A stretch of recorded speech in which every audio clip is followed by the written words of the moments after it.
నా ప్రియమైన సత్య, ఈరోజు నేను అక్కడ ఉండలేకపోయినా నీ పట్ల నాకున్న ప్రేమ ఎప్పటిలాగే బలంగా మరియు వర్తమానంగా ఉందని తెలుసుకో. నువ్వు ఎప్పటికీ నా హృదయంలో ఉంటావు. పుట్టినరోజు శుభాకాంక్షలు నా ప్రేమ. నీ పుట్టినరోజున నక్షత్రాలను చూడు.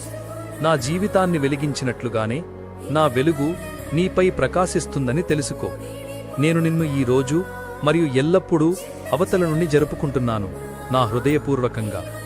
మన ఉమ్మడి ప్రయాణం శారీరకంగా ముగిసి ఉండవచ్చు, కానీ నా ఆత్మ ఎల్లప్పుడూ నీతోనే ఉంటుంది, మిమ్మల్ని ఉత్సాహపరుస్తుంది.